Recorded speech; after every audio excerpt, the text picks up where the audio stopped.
History is about to repeat itself. The United States government got out of the Wall Street created crash of 1907 by getting into World War I. The United States government got out of the Wall Street created crash of 1929 by getting into World War II. The United States government is preparing to get out of the Wall Street created crash of 2008 by getting into World War III.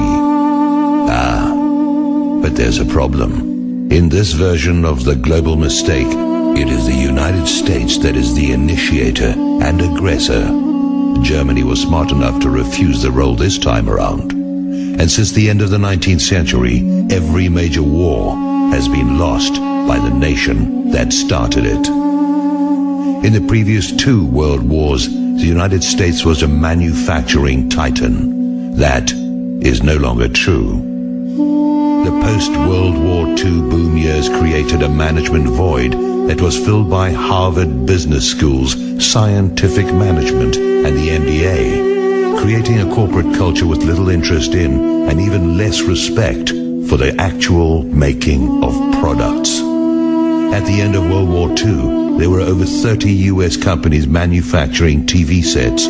Today, there are none. So this time around, the United States lacks the thousands of factories that churned out the material needed to fight a war. Those few products we still make are low in quality and durability. Even our weapons, within which our hearts truly lie, according to George Bernard Shaw, are of, thankfully, poor effectiveness, as the USS San Antonio and the F-22s demonstrate. In the 2 previous wars, the American people were convinced of the moral rightness of the wars, of the necessity for good, as we defined it, to triumph over evil, again, as we defined it. But that is not true today.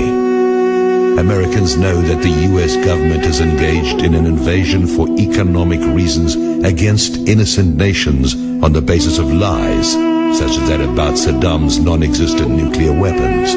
The nation lacks the moral law, as Sun Tzu put it, and without the moral law, no nation ever wins a war. So the US government lacks the men, the money, the morale, and the factories to sustain the material production required for a new world war.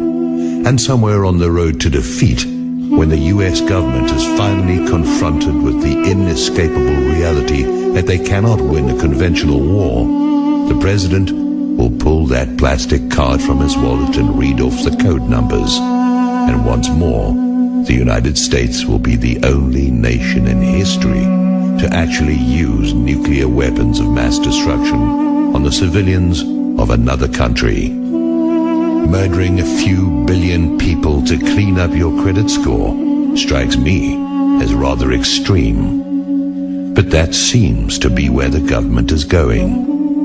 There is only one way not to lose World War III, and that is not to start it.